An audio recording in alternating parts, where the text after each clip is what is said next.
Coming up on MCTV this week, we find out what Monmouth citizens and students would like to see in Monmouth and bring you an update on the city ordinances. This week starts now.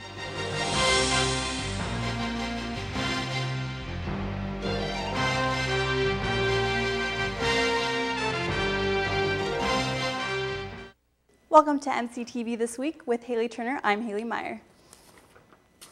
City Council met Monday to discuss the new property maintenance codes as they prepare to vote. Gabby Shirley has more.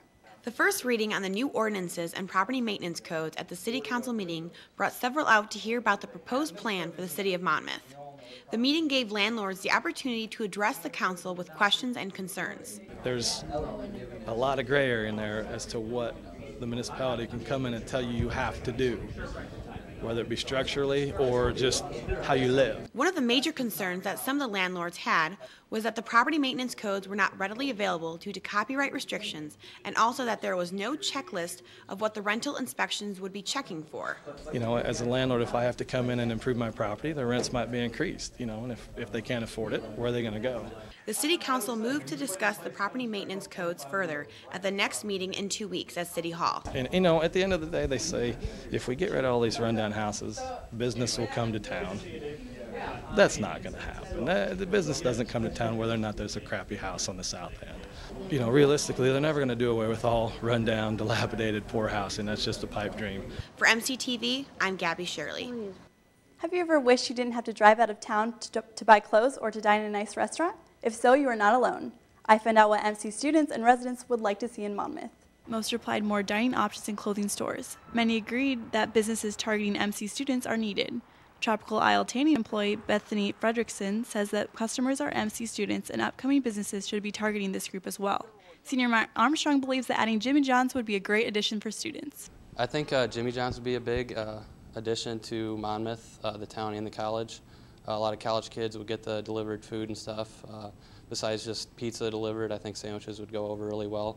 And also just it would be another healthier eating option for the town. Other students like sophomore Chris Falkenroth wishes there were more to do in town. You know, anything from a bowling alley to go-karts would be cool, to just in general, there's more things to do. Because I think we kind of go to Galesburg right now for anything that we do need, or to Fun City.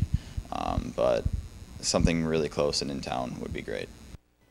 ASAP and SOTA hold events regularly to keep students busy. Places on campus such as Einstein Bagels provide healthier eating options for students.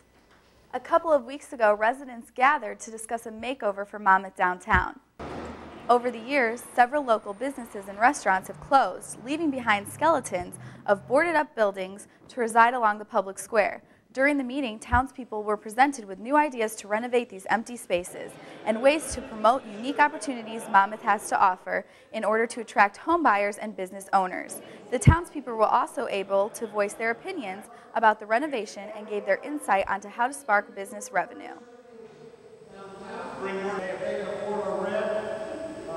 I was very encouraged to see that Monmouth College figured very prominently as one of the community assets here, and the things that Monmouth College brings to it, and how important Monmouth's downtown is to Monmouth College, and how important Monmouth College is to our downtown. Town meetings are held at City Hall on the first and third Mondays of every month at 7 p.m. On Thursday, October 6th, Chris Falkenroth started the monthly intercultural lunches of the school year. Falkenroth, a sophomore at Monmouth College, spent last summer in Ecuador working at a hotel. He talked about the differences in culture and language and how it is important to learn the language of and immerse yourself into another culture in his presentation, Revelations of a Language Learner Abroad. As a tourist, in the world we live in, there's a lot more language barriers being crossed, and it's important to know more than one language, and it helps you in both your career, in the workplace, and it'll help you in life in general. If you are interested in intercultural life or international studies, visit monmouthcollege.edu for more information. Taking a look at some events on campus this week. Thursday, a corn toss tournament at 7 p.m. on the football field kicks off homecoming weekend. This will continue with events on Friday and Saturday. Also on Thursday night, there will be an underground program at 9 p.m. featuring Solsi readings. Coming up in sports after the break. Men's soccer renewed their rivalry with the Knox Prairie Fire.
Welcome back.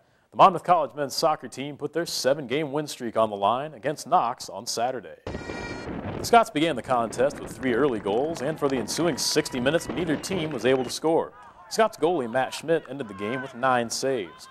The second half continued the goal drought until the 69-34 mark, when Logan Simpson scored his 12th goal of the season off an assist from Devin Freetag and Josh DeValle. The next 5 minutes saw goals from Freetag, Simpson's second score of the contest, and a header by Phil Hamilton. Monmouth shut down Knox for the victory, 7-0. Scots head coach George Perry feels his team was lax defensively in the first half, but resolved those issues after halftime.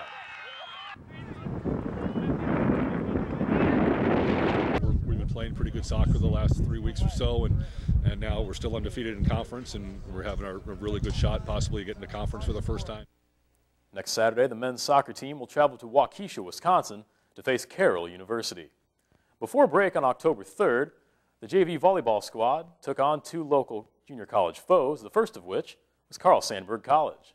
The Scots would trail most of the game, but would rally and pull ahead. Jessica Jones spiked for a point, cementing the Scots' lead, and Emily Kagan ended the game with a block for the final point and a Scots victory. We pulled through at the end. We started off weak, we had errors, and then we pulled through and fixed our errors and thought more mentally, and we kept the momentum. We communicated more at the end of the game and played as a team, actually. On Thursday, the JV team took on another area community college, Blackhawk College of the Quad Cities. The Fighting Scots had a rocky start to their evening with a lack of communication and struggling for a side out, but the team lost the first game. The atmosphere quickly changed after a few timeouts, however, and Monmouth came firing back. At the end of the night, the Scots escaped with a victory over Blackhawk. We definitely picked it up towards the end of the season as far as playing better as a team, so I hope that carries on to next season. The varsity team takes on Cornell tomorrow night at home at 7. We'll be back after the break. Here are your scores for this week.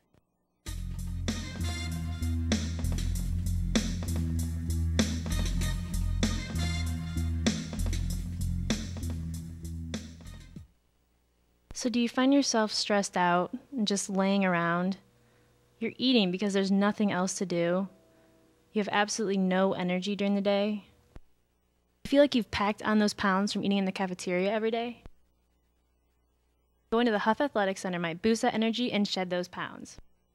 The Huff Athletic Center includes free weights, an abdominal workout area, some cardio equipment, and a pool. So next time you feel like stuffing your face, put that food away and get your butt to the Huff. As season changes and winter approaches, the city of Monmouth is trying to make yards greener. Jamie Shingothi has the story. Grass seed was given away this past week due to Monmouth's new property enhancement program. The goal of this program was to make Monmouth's yards greener for next season, since the yards were ruined due to the summer's drought. Greener Garden Deluxe supplied all the grass seed, and only 1 2-pound bag was given out per resident with their latest water bill. We're in the process right now of figuring out if we just want to have it be a fall program or if we also want to bring it into a spring program as well. So either giving it away just once a year or twice a year.